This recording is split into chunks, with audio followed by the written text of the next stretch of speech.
Hello guys, this is Ankur Kaushik and you are welcome to our channel UPSC accessible. आज का हमारा topic है salinity of ocean water. Ocean water की salinity के बारे में आज हम पढ़ने वाले हैं। चैप्टर 13 है, चैप्टर का नाम है water oceans, class 11th NCERT geography. ठीक है, शुरू करते हैं आज की वीडियो। क्या कह रहा है? All water in nature whether rain water और ocean water contain dissolve mineral salts. देखो, जो भी पानी होता है इस अर्थ पे, जितना भी पानी है, चाहे वो रेन वाटर हो चाहे वो सी वाटर हो, उस सॉल्ट तो होते हैं। इनफैक्ट जो बारिश गिरती है उसमें भी सॉल्ट्स होते हैं, मिनरल्स होते हैं, लेकिन इनकी क्वांटिटी इतनी कम होती है कि वो सॉल्ट वाला फ्लेवर नहीं देते। उनको हम सॉल्टी वाटर की कैटेगरी में डाल सकते हैं, इसलिए हम उसको फ्रेश वाटर बोलते हैं। रेन वाटर में या जो नदी में पानी बह रहा है उसमें मिनरल्स की क्वांटिटी इतनी कम होती है कि वो सॉल्ट वाटर में नहीं, वो सैलाइन नहीं हो पाता। ठीक है, मिनरल्स होते हैं लेकिन कम होते हैं। दूसरी बात, जो सी वाटर होता है उसके अंदर सबसे ज़्यादा सॉल्ट होता है, सबसे ज़्यादा मिनरल होता है, कौन सा होता है? सोडियम क्लोराइड, जिसकी वजह से उसे खारापन भी मिलता है। इसकी वैल्यू बहुत ज़्यादा भी होती है। चलिए आगे बढ़ते हैं। अब आगे यहाँ पे एक टर्म आ गई है, salinity. Is the term use to define the total content of dissolve salt in sea water. Salinity sea water के लिए यूज की जाती है टर्म, सबसे पहली बात। दूसरी बात, क्या मतलब है इसका कि कितना डिजोल्व कंटेंट है, कितने डिजोल्व सॉल्ट है इन ए गिवन कंटेंट ऑफ वाटर। मतलब सपोज कीजिए 1 लीटर वाटर मान लेते हैं, 1 लीटर वाटर में कितना सॉल्ट है, कितने ग्राम सॉल्ट है, वो डिजोल्व जो उसका की जो क्वांटिटी है उसको हम सॉलिनिटी बोलते हैं। ठीक है, it is calculated amount of salt in gram dissolve in 1,000 कि 1 किलोग्राम पानी में, 1,000 ग्राम पानी में कितने ग्राम सॉल्ट डिजोल्व है, उसको ऐसे सॉलिनिटी को मेजर किया जाता है, ऐसे सॉलिनिटी को कैलकुलेट किया जाता है। कोई पूछे कि सॉलिनिटी, अगर मान लीजिए कोई नंबर देता है आपको कि इस यहाँ का सी, जो ये वाला जो सी है, इसी सॉलिनिटी मान लीजिए 30 है, तो मतलब 30 gram of salt is present in 1 kilogram of water in that area, in that region या इन दैट सी। ठीक है, समझ आ गया? It is usually expressed as parts per 1000 और पीपीटी। ऑब्वियस सी बात है, 1000 ग्राम में कितने ग्राम पानी है, तो उसको बताने का, एक्सप्रेस करने का सबसे अच्छा तरीका है क्या है?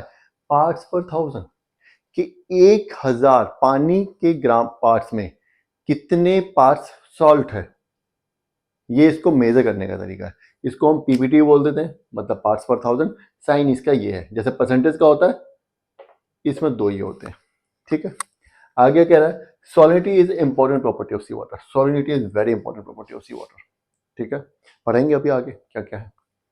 लास्ट चीज क्या बोल रहा है? Salinity of 24.7 parts per 1000 has been considered as upper limit to demarcate brackish water. देखो यहाँ पे एक टर्म आ गई है, ब्रैकिश वाटर।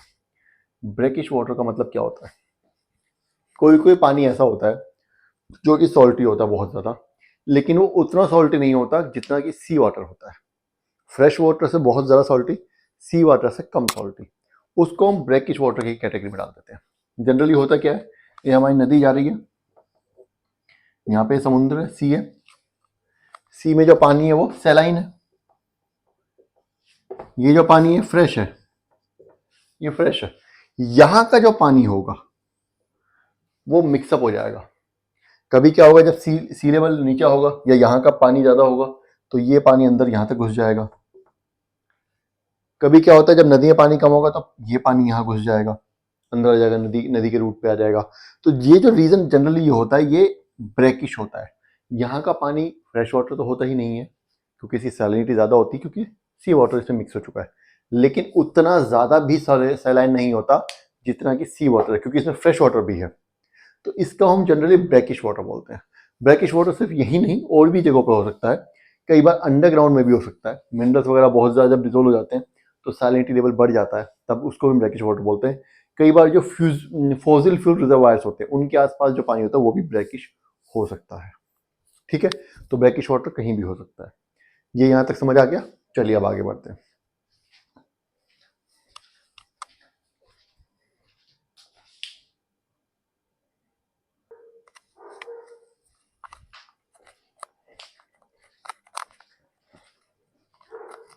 चलिए अब हम आ जाते हैं factors affecting salinity of ocean पे। वो फैक्टर्स के बारे में हम पढ़ेंगे जो ओशन की सैलिनिटी को इफेक्ट करते हैं। बहुत से फैक्टर्स हैं ऐसे, कौन कौन से हम यहाँ पढ़ रहे हैं देख लेते हैं। Salinity in water in surface layer of ocean depends on evaporation and precipitation. ध्यान रखो, इवेपोरेशन एंड प्रेसिपिटेशन। इवेपोरेशन जब भी होगा तो सैलिनिटी बढ़ेगी, इवेपोरेशन जब भी होगा तो सैलिनिटी बढ़ेगी, प्रेसिपिटेशन जब भी होगी तो सैलिनिटी डिक्रीज करेगी। क्यों? क्योंकि जब इवेपोरेशन होगा, सपोज कीजिए ये एक बॉल है, बॉल ऑफ वाटर है, इसमें पानी भरा हुआ है, इवेपोरेशन होगा तो पानी उड़ जाएगा, मिनरल्स तो नहीं उड़ेंगे। तो पहले अगर इसमें 5 लीटर पानी था, अब इसमें 4 लीटर पानी रह गया है, अब पार्ट्स पर 1000 बढ़ गया कि नहीं बढ़ गया? लगभग 20%।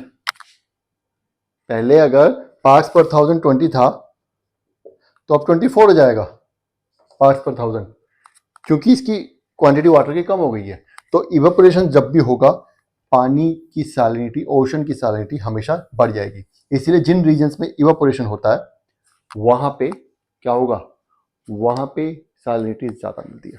लेकिन इवेपोरेशन अगर होगा तो प्रेसिपिटेशन भी होगी, प्रेसिपिटेशन जब होगी तो पानी, वही अगर बात है, जो 1 लीटर पानी निकला था वो वापस गिर गया तो सैलिनिटी बढ़ जाएगी, फिर कम हो जाएगी। तो इक्वेटोरियल रीजन्स में सैलिनिटी जो कम रहती है क्योंकि बहुत ज़्यादा बारिश होती रहती है। ट्रॉपिकल रीजन्स जो इक्वेटर से ऊपर रीजन है वहां पे इवापोरेशन तो बहुत ज़्यादा होता है लेकिन बारिश उतनी ज़्यादा नहीं होती, इसलिए वहां पे थोड़ी ज़्यादा सैलिनिटी मिलती है। ठीक है, ये अभी आप वैसे मैंने बता दिया आपको एग्जाम्पल देने के लिए, बहुत ज़्यादा वहाँ पे अगर समझ नहीं आया या ध्यान नहीं रहेगा तो बहुत ज़्यादा स्ट्रेस करने की जरूरत नहीं है। ठीक है, बस इतना ध्यान रखना है कि इवेपोरेशन होगा तो सैलिनिटी बढ़ेगी, सिंपल सी बात है, पता है हमें, और जब प्रेसिपिटेशन होगा तो सैलिनिटी घटेगी। अगला कह रहा है, लेकिन ये जो इवेपोरेशन और प्रेसिपिटेशन जो इम्पैक्ट करते हैं ये सिर्फ सरफेस लेयर ऑफ ओशन को इम्पैक्ट करते हैं, नीचे वाली सैलिनिटी पे इनका कोई जरा इम्पैक्ट नहीं पड़ता, क्योंकि बारिश, इवेपोरेशन जो होगा वो भी टॉप लेयर से होगा और जो प्रेसिपिटेशन होगा वो भी टॉप लेयर पे होगा, तो इससे बहुत ज़्यादा फर्क नहीं पड़ता। आगे कह रहा है, surface salinity is generally influenced by fresh water flow.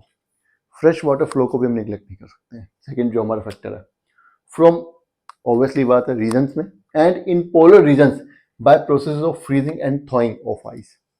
ये फ्रीजिंग एंड थॉइंग अभी हम यहाँ पे ही पढ़ेंगे, यहाँ पे भी मैं समझाऊंगा।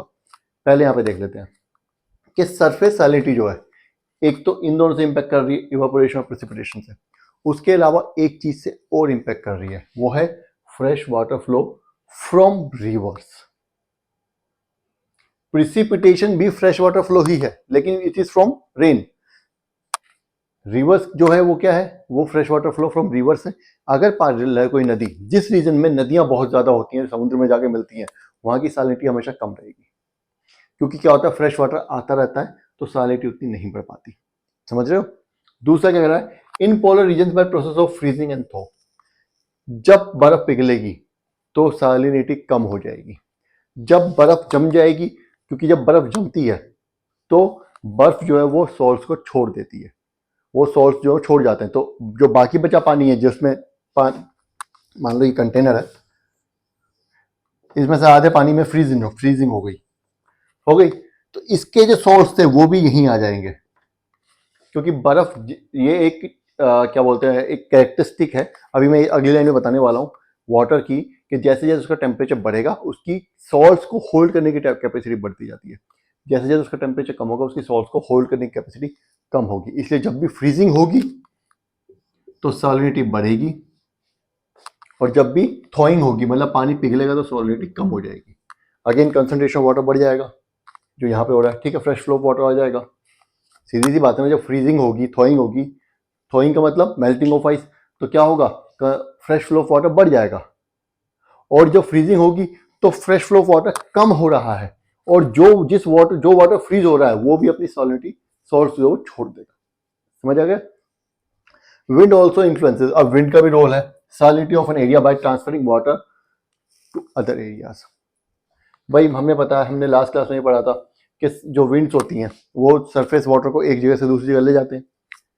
ठीक है, अब सपोज करो कोई सरफेस वाटर को कोई विंड लेकर के चली गई, उस जो पानी की सॉलिडिटी कम है, जिस रीजन में वो जाएगी वहां की सॉलिडिटी क्या होगा, कम हो जाएगी।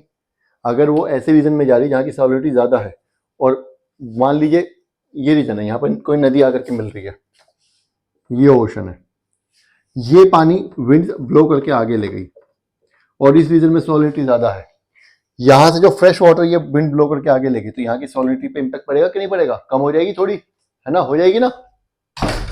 ऐसे ही उल्टा भी हो सकता है, यहाँ से वो वापस इधर भी ला सकती है, तो यहाँ पे जहाँ फ्रेश फ्लो था सॉलिडिटी कम थी फ्रेश फ्लो की वजह से, वहाँ पे सॉलिडिटी बढ़ जाएगी।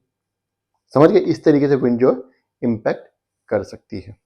अगला बोल रहा है the ocean currents contribute to solidity of solidity variation. Ocean currents भी सॉलिडिटी वेरिएशन करते हैं। अगर कोई वार्म करंट है वो हमेशा सॉलिडिटी बढ़ा देगा। क्यों? वार्म वाटर की वाटर होल्डिंग कैपेसिटी ज्यादा होती है, एक तो उसकी सॉलिडिटी ज्यादा होगी ही, ऊपर से जब वो आएगा तो जिस जगह पे पहुंचेगा वहां के पानी को भी का टेम्परेचर भी बढ़ाएगा, तो वहां का पानी भी अब ज्यादा सोर्स जो है वो होल्ड कर पाएगा। समझ गए? आगे कह रहा है salinity temperature and density are interrelated. जी हाँ, सॉलिनिटी टेम्परेचर और डेंसिटी ये तीनों इंटर रिलेटेड है। क्या होता है? जब सॉलिनिटी बढ़ेगी तो डेंसिटी भी बढ़ेगी।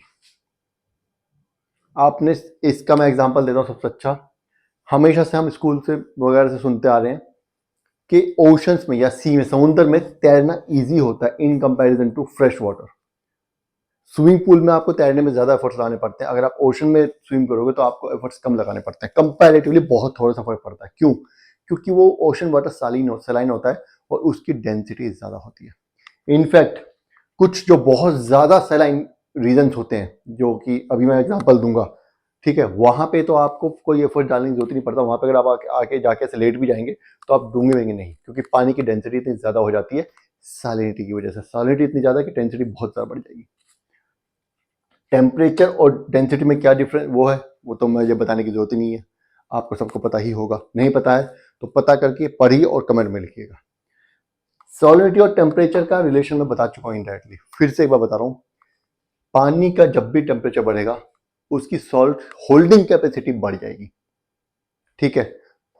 पानी का जब भी टेम्परेचर घटेगा उसकी सॉल्ट होल्डिंग कैपेसिटी कम हो जाएगी। तो हम डायरेक्टली ये कह सकते हैं मोटे तौर पे कि जो वार्म वाटर होगा वो ज्यादा सैलिन होने के चांसेस हैं, जो कोल्ड वाटर है उसके कम सैलिन होने के चांसेस हैं, ठीक है। यहां तक समझ आ गया? आगे कह रहा है Hence, any change in temperature or density influences salinity of water in an area. कोई भी टेम्परेचर अगर डेंसिटी कम होगी तो ऑब्वियस बात है सैलिनिटी अपने आप कम हो रही है। तो अगर टेम्परेचर और डेंसिटी में कोई इन्फ्लुएंस आता है, कोई चेंज आता है, तो वो उस एरिया की सैलिनिटी को इन्फ्लुएंस कर सकता है। ठीक है, समझ आया? अब इसने कुछ एग्जांपल्स दिए हैं जो highest salinity in water body जो सबसे ज्यादा सैलिन हमारी दुनिया में है वो कौन कौन सी है। सबसे पहला एग्जांपल दिया लेक वन जो टर्की में है, इसकी सैलिनिटी कितनी है? 330 पार्ट्स पर थाउजेंड है। समझ रहे हो? जबकि ओशन की एवरेज सैलिनिटी जो लगभग 35 के आसपास है, 35 पार्ट्स पर थाउजेंड, तो लगा लो 10 गुना के आसपास। ठीक है, आगे कह रहा है ये लेक वन के बाद अगली आ रहा है डेड सी की सैलिनिटी है 238 पार्ट्स पर थाउजेंड। ठीक है, याद रखनी है फैक्ट्स ये। उसके बाद ग्रेट सॉल्ट लेक की सैलिनिटी है 220 पार्ट्स पर थाउजेंड। ठीक है, तो ये तीनों चीज आपको याद रखनी है। टेम्परेचर और सैलिनिटी का डिफरेंस वो मैंने आपको कनेक्शन बता दिया, डेंसिटी और सैलिनिटी का कनेक्शन मैंने बता दिया। ठीक है, तो होपफुली आपको यहाँ तक समझ आ गया है। इस टॉपिक में कुछ समझ नहीं आया होगा तो कमेंट कर दीजिए, मैं दोबारा बता दूंगा। बाकी वीडियो अगर आपको पसंद आई है तो लाइक करना और चैनल को सब्सक्राइब करना है। Thank you.